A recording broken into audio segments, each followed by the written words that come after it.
el tema de Police, Every Breath You Take. La hora 17:25, temperatura 20 grados, humedad 40%. Hoy conversamos con la doctora Marcela Viglioni, es abogada, animalista y medio ambiente, matrícula número, tomo 87, folio 719. Es expositora en congreso y charlas sobre derecho animal pro vida y de igualdad religiosa. Es escritora, especialista acreditada ante el Ministerio de Justicia y Derechos Humanos de Mediación. Es antropóloga y artista plástica. Hola Marcela, ¿cómo estás? Hola, ¿cómo estás? Ay, te escucho Un bárbaro. gusto saludarte nuevamente. Ay, gracias, igualmente. Siempre sabemos, yo sé que hablo con vos, que sos una Sí. maravillosa profesional y muy amante de los animales, que eso sos muy parecida a mí, entonces hay una buena vibra entre nosotras dos y te agradezco Sí. mucho por estar siempre. La verdad es que a mí me encanta tu invitación porque nos permite a las dos dialogar de algo que nos apasiona, que es el bienestar de los animales. Claro, claro. Marcela, hoy vamos a hablar de la responsabilidad de los médicos veterinarios. Pero antes, como nunca te lo pregunté, quiero que me hables de tu carrera de antropóloga recibida en la Universidad de Costa Rica en 1984. Nunca tocamos esos temas. Me parece que es interesante que la gente te conozca, tus estudios. Perfecto, claro que sí. Bueno, empiezo por la historia familiar. Antropología. Mi padre trabajó en el extranjero y justamente en Costa Rica cursé parte de mi secundaria y la universidad. Y me gustó la antropología porque también tuve la oportunidad, conjuntamente con toda mi familia, de vivir en Taiwán 2 años y también haber vivido en otros países de Centroamérica. Sí. Él desarrollaba funciones diplomáticas y eso nos permitió conocer muchas culturas. Y justamente la antropología es buscar entender por qué los distintos comportamientos, cómo surge una costumbre, por qué perdura en el tiempo. Entonces, esa antropología también me ha permitido mirar la sociedad y también analizar, bueno, cuál es la relación que tenemos con los animales, con los animales no humanos.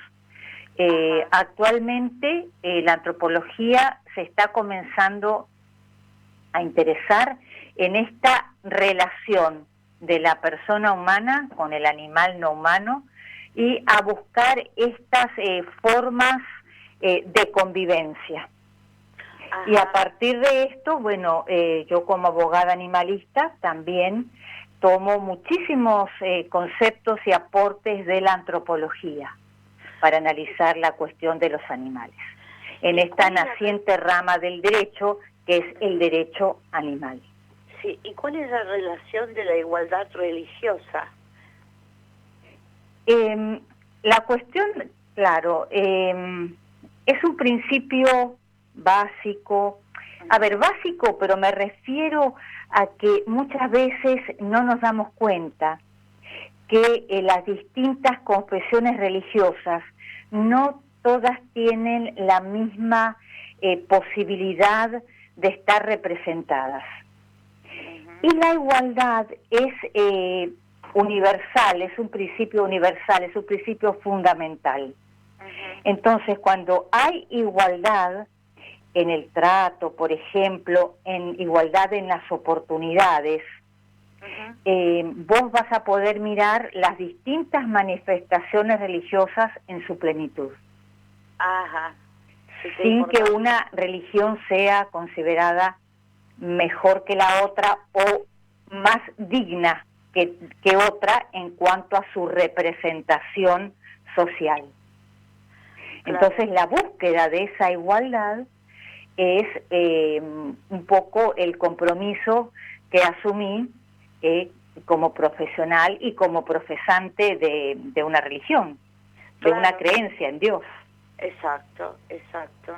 Sí. Y el respeto hacia los animales. ¿Sos especialista? Claro, acreditada? claro que sí. Yo siempre, ¿te acordás que hemos comentado que hay algunos pensadores que no son creacionistas? Ajá. En cambio, la postura que asumo es que hay un Dios creador del cielo, la tierra, de los animales y de todo lo que hay. Exacto. Entonces, esta postura creacionista es distinta a quienes consideran que hay un proceso evolutivo, o sea, que no hay un proceso de creación. Ahora, también tenemos que pensar que a través de los años, de los siglos, la persona humana y los animales también hemos cambiado. Sí. Por ejemplo, hay adaptaciones distintas al medio ambiente. Exacto. Entonces, todo esto nos lleva a considerar la creación a la luz de todo lo que observamos a nuestro alrededor, pero siempre partiendo del concepto creacionista, un Dios creador de todo lo que tenemos, la tierra. Y de nosotros también, del ser humano también. Exacto. Sí, todo lo que habita en la tierra, el ser humano, los animales, las plantas, los pájaros, toda la creación de Dios. Totalmente, sí. Claro. Voy a decir que aparte de ser escritora, que después vamos a nombrar algunos libros, es especialista acreditada ante el Ministerio de Justicia y Derechos Humanos en mediación, distinguida por su aporte a la participación social, declarada visita de interés por la Municipalidad de Marcos Paz, eso fue en el año 2016, y reconocida por el trabajo social y compromiso con la patria en el año del Bicentenario por la Cámara Honorable de Diputados de la Nación Argentina. Ahora te pregunto, ¿sos artista plástica también? Sí, justamente. ¿Tenés algún ejemplo más? Claro, cuando yo viví en China, en Taiwán, tuve la posibilidad de estudiar pintura china. Ah, qué lindo. Y sí, es hermosa. Y después, cuando estudié antropología, también seguía participando en la misma universidad de diversos talleres, en particular de acuarela. Y desde hace unos años, más bien desde el año 2004, tengo una temática muy particular que es la temática de los animales. Ah, qué bueno, qué bueno, qué bueno. Sí. ¿Y exponés o algo así? Sí, he expuesto, sí. Ah, qué lindo. He obtenido algunos premios municipales, por ejemplo, el premio de San Fernando, Quintelombú, y con toda la temática contra el maltrato animal. Ah, perfecto, perfecto. Sí. Debe ser bellísimo las exposiciones, ¿no, Marcela? ¿Cómo? Perdón. Será bellísima las se cortó un poquito la línea. ¿Hace cuánto que no exponés o hace cuánto expusiste? Bueno, pienso que nosotros en general podemos dividir antes y después, ¿no?, de la pandemia. La vida ha cambiado mucho, las exhibiciones han estado, bueno, realmente no permitidas, ¿no?, por la acumulación de público, eso lo sabemos todo. Ahora que hay una nueva apertura, posiblemente tenga invitaciones para exponer esta temática. Y muchas de ellas se han desarrollado también por medios remotos, pero a mí me gusta más la relación con el público, lo que las personas que miran los cuadros te pueden brindar, qué reflexiones tienen a partir de una imagen. Y eso completa el cuadro, la percepción del otro respecto de lo que uno expresa en una pintura. Exacto. Acá Marta Enríquez nos pone: ¿cómo te extrañamos, Pilar? cariños, buen programa, qué preciosa invitada. Así que gracias, Marta, muchísimas gracias. Sí, realmente es una invitada que es de lujo y que yo aprecio mucho por sus conocimientos, súper importantes. Y Marcela también has escrito libros, Doctrina, escribe para la editorial Rubinsal Curzoni, Praxis Veterinaria, Teoría y Práctica, son casos de jurisprudencia, formato digital, editorial Federación de Docentes de las Universidades de FEDUM 2021, coautora del libro Práctica Profesional, Modelos de Escritos y Consideraciones, editorial Federación de Docentes, Universidad de FEDUM 2017, y el nuevo libro, que es de lo que vamos a hablar ahora, Derecho a los Animales, Animales y Responsabilidades del Médico Veterinario por Daños, editado por FEDUM 2021. ¿Haces algo más?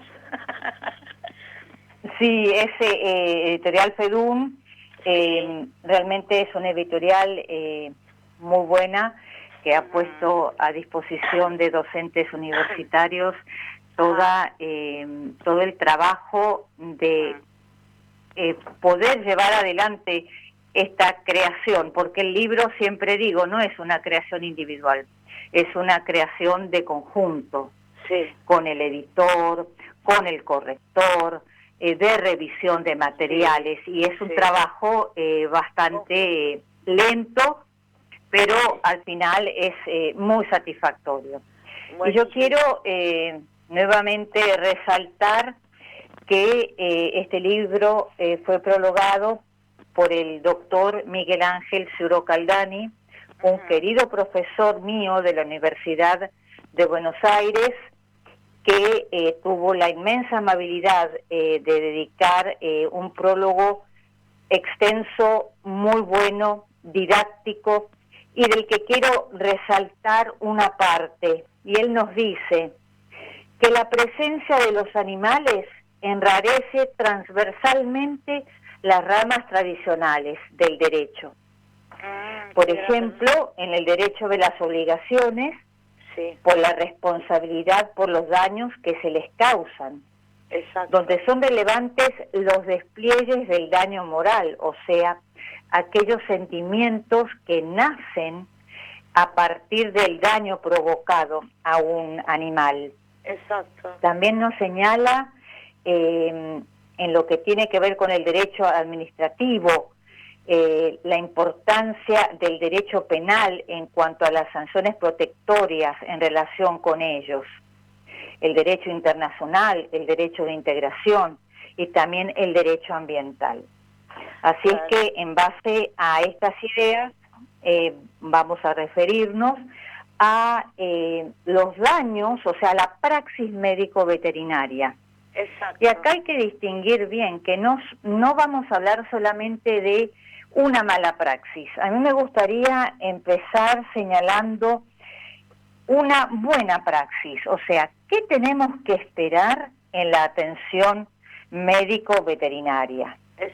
Y después sí, algunas cuestiones que tienen que ver con un mal desarrollo de la atención profesional. Claro, bueno, empecemos por ahí entonces. ¿Qué tenemos que hacer cuando uno va al veterinario a llevar su animalito?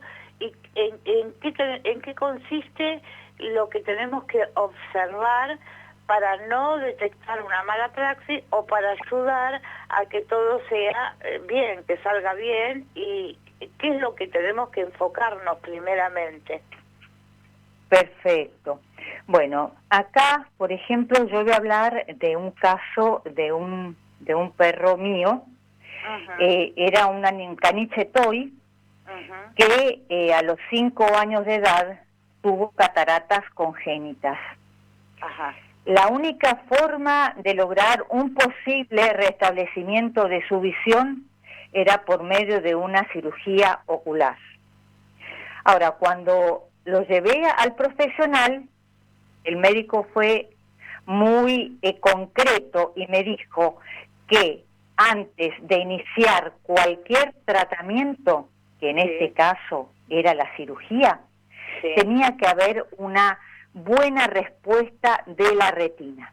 Y esto lo aclaró. Ajá. Entonces, cuando en esta primera consulta que le hicimos, nos acercó un documento explicativo de qué eran las cataratas, qué consecuencias produce en el animal, sus posibles causas, el tratamiento quirúrgico y también todas las indicaciones del postoperatorio, que eran tan importantes para un restablecimiento del animal. Bueno, también hay que tener siempre en claro, y en este documento que nos acercó el veterinario, nunca aseguró que el perro iba a poder recuperar la visión. Perfecto, perfecto.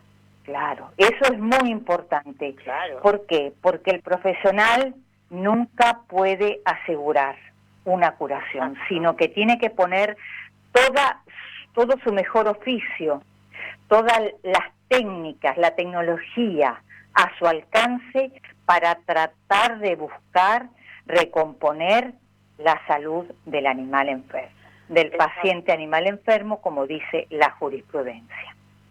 También mencionó los riesgos de la cirugía. Claro. Y acá nosotros tenemos que siempre considerar que así como en medicina humana firmamos un consentimiento informado, en la medicina veterinaria también. El propietario del paciente animal, en caso de una cirugía, va a tener que prestar su consentimiento por escrito. Claro, perfecto, está bien, muy bien. Tenemos siempre, por lo general en las veterinarias, te lo acercan, uno se toma un tiempo, lo lee, es una práctica habitual. Entonces, con ese consentimiento prestado, no quiere decir que el profesional pueda hacer cualquier cosa. ¿Me explico? El consentimiento informado es asumir que hay riesgos, pero el profesional a su vez tiene que actuar con prudencia, diligencia y pericia. Claro, claro, claro. Eso es fundamental. Claro, entonces, seguimos con este caso, comprobamos que nuestro perrito pudo, o sea que tenía una buena retina, entonces comprobado que se podía operar, ahí se le comenzaron a realizar los estudios prequirúrgicos. Y acá también tenemos que prestar mucha atención. ¿Por qué? Porque antes de una intervención tiene que desarrollarse, por ejemplo, análisis de sangre y orina, electrocardiogramas, considerar lo que llamamos el riesgo quirúrgico y también la selección de parte del profesional de la anestesia más adecuada, de acuerdo a la raza, de acuerdo a la edad del animal, de acuerdo al padecimiento que tiene. Después tenemos que mirar que el profesional nos tiene que decir cuáles son aquellos cuidados después de una operación. Exacto. ¿Por qué? Porque si nosotros, como dueños del animal, no llevamos adelante las indicaciones, puede ser que la cirugía fracase y ya no es culpa de una mala praxis profesional, sino ya es culpa del dueño del paciente animal que no desarrolló aquellas medidas que el profesional le indicó. Por ejemplo, en el caso de la cirugía de cataratas, era por 2 semanas, por ejemplo, la colocación de colirios, también la indicación de usar collar isabelino, de una vigilancia constante, higienizar los ojos del animal. Todo esto estuvo a cargo mío, ¿no es cierto? Y el final fue muy bueno porque Nicanor recuperó el 100% de la visión. Ahora, como además de esta análisis de retina, el profesional miró al animal, también tiene que llevar adelante como una especie de cuestionario, porque todos los que tenemos animales, cuando los llevamos, notamos que los médicos preguntan, bueno, ¿cambió el animal de actitud? En el caso de Nicanor, sí, había dejado, al principio se chocaba con muebles, después comenzó a no caminar, a comer menos, no sé, bueno, estas evidencias de 2 o 3 días hizo que lo llevásemos, obviamente, a un especialista. Especialista que, bueno, lo operó y ya dije que el resultado fue óptimo en el caso de él. Pero viste que generalmente hay personas que en un caso fatal de que su mascota haya sido atendida por un veterinario y son como ciegos, culpan al veterinario de hacer mala praxis y todas esas cosas, y no exime de responsabilidad al veterinario por el fallecimiento de un can, cuando no se han demostrado negligencias, impericias, ni errores de diagnóstico. Es así, a veces la gente ante un dolor de pérdida acusa sin motivo a su veterinario o a su veterinaria.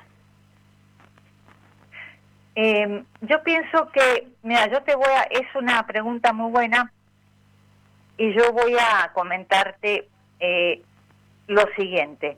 Sí. En toda relación médico-paciente pueden sucederse interferencias, malas interpretaciones. Sí. Entonces, lo mejor es poderlo dialogar. Exacto. Yo tuve un caso de un perro mío también hace poco que le hicieron limpieza de dientes con todos los prequirúrgicos. Estaba perfecto, el animal salió de la anestesia muy bien. A la 1:30, 2 horas de estar en mi casa, vomitó una gasa. Ay, Dios mío. Se había tragado una gasa. ¿Eso qué me indica a mí? Que realmente hubo una falta de control, sea durante la cirugía o inmediatamente posterior a la cirugía. Claro, claro. Yo opté por llamar a la veterinaria, hablar con la cirujana, me explicó, bueno, que me dijo que había sido un descuido, pero que me ofrecía como garantía el cuidado de hacerle una ecografía. Bien. Bueno, le hice la ecografía, fuimos ahí a costo de la clínica veterinaria. Sí. Y no hubo ningún problema. Bueno, fue responsable. Esto realmente se pudo solucionar, o por lo menos dialogarlo, hablarlo, y tener al animal en observación. Claro, no todo este tipo de cuestiones o problemas terminan en un juicio. No, seguro. Puede uno ir a una mediación, por ejemplo. Ajá. Pero en este caso hubo un diálogo y la seguridad de un control posterior y no hubo ningún problema con este perro mío. Claro, son errores y reconocidos porque son humanos también y pueden tener dejarle la gasa, por ejemplo, y el pobre perro pudo expulsarla, hubiese sido a lo mejor no tan grave, pero sí delicado haberla tragado. Claro. Entonces, pero lo importante es acercarse al profesional, claro, hacerle ver también nuestra inquietud, llamarlo. Es verdad que los errores, todos cometemos errores, pero hay cuestiones que no se admiten. No, claro. ¿Por qué? Porque la garantía del control anterior a la cirugía, durante y después, es una responsabilidad del cirujano y de todo el equipo que trabaja con él, por ejemplo. Claro. Pero podemos volver a una cuestión, podemos volver a la cuestión del diagnóstico. ¿Cuántas veces llevamos a nuestros animales a una atención médico-veterinaria y no se establece el diagnóstico, que es una de las tareas fundamentales de los médicos y que son la base para una terapéutica eficaz? Exacto. Cuando hay un diagnóstico, se puede que determina con seguridad cuál es el agente causal de la enfermedad. Ahí el profesional va a poder desarrollar un pronóstico certero y un tratamiento. Claro, porque el profesional mira al animal, lo pesa, le toma la temperatura y también nos pregunta, ya hemos hablado de este interrogatorio. Sí. Pero también hay una obligación del dueño del animal de responder con toda sinceridad y con lujo de detalle todas las preguntas que va haciendo el profesional. Esa es la carga, vamos a decir, la carga que tiene el dueño del paciente animal, de no retasear información. Claro. Porque el médico también necesita de esta información que le damos nosotros para poder llegar a un diagnóstico cierto. Pero no se queda con las preguntas. Puede necesitar, por ejemplo, otros métodos complementarios, como hemos hablado de análisis de sangre, de orina, radiografías, ecografías. Todos estos elementos a disposición de los profesionales es lo que le va a permitir poder llegar a un diagnóstico cierto, no un diagnóstico presuntivo que lo consideramos hipotético. No, a una concreción y ahí poner sus mejores esfuerzos para buscar que el animal pueda o recuperarse o transitar la enfermedad de la mejor manera posible.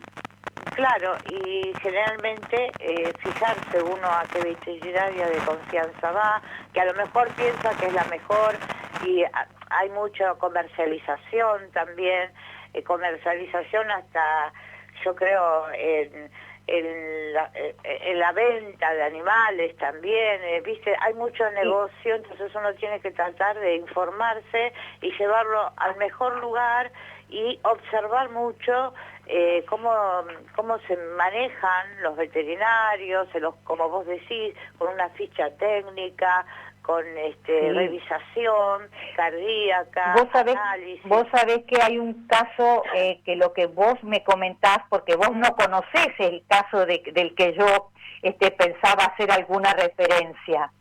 Y es el caso Amén. Un señor compró un perro de raza Basset Hound y lo adquirió en una clínica veterinaria, pero el animal estaba enfermo de moquillo, porque no lo habían vacunado bien, o sea, no tenía todo el esquema vacunatorio debido, necesario para su edad.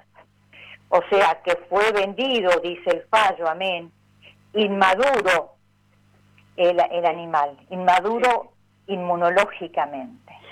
Entonces, cuando se le despertó la enfermedad, o sea, aparecieron los síntomas, y él lo llevó permanentemente a la clínica veterinaria donde lo había comprado, el animal no fue tratado de una manera óptima, o sea, no se le hicieron diversos análisis para saber por qué estaba decaído, por qué estaba desganado, por qué no comía, por qué tenía le supuraban los oídos. Entonces, cuando se hizo un juicio por mala praxis médico-veterinaria, y la veterinaria demandada, o sea, los profesionales demandados aportaron la historia clínica, era una historia clínica con muchísimas falencias. Faltaban firmas, por ejemplo, no estaban los síntomas escritos del padecimiento. Lo importante, Marcela, del perro. Lo importante es... Entonces, no comprar animales, sí adoptarlos y evitar la compra, no tanto en pájaros, en animales que no conviven con las personas, que no son convivientes, no tener ese tipo de animales y no comercializar, siempre tratar de adoptar, ¿verdad, Marcela? Y sí, la verdad es que nosotros acá, en este caso, era un can de raza. Claro. Y claro, pero a veces la verdad es que muchos pensamos y tenemos la fuerte convicción de que hay que adoptar. Es lo mejor. También puede ser animales de criadero de reproducción, que yo tengo adoptados, animales de criadero de reproducción. Claro, claro. También uno de la calle. Exacto, exacto. Es un bien y un... Entonces se va desarrollando una conciencia de decir, bueno, están quienes desean comprar un can de raza y si no, y otros no.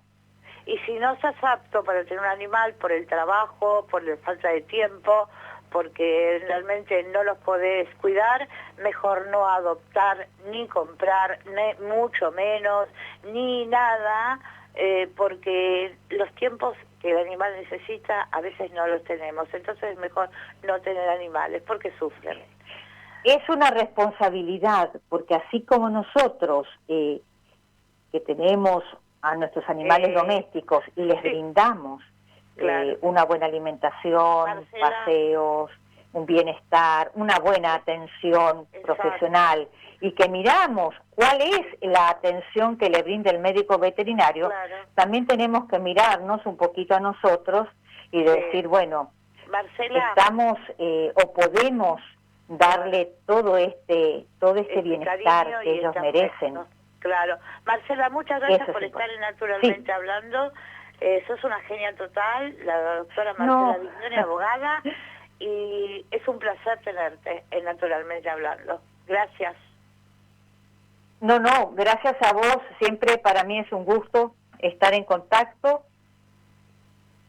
Un beso enorme, un beso enorme. Un beso para vos y muchas gracias a todos los que nos escuchan siempre. Un gran cariño. Gracias. Hasta pronto. Marcela. Nos vamos a un temita musical y al rinconcito sal.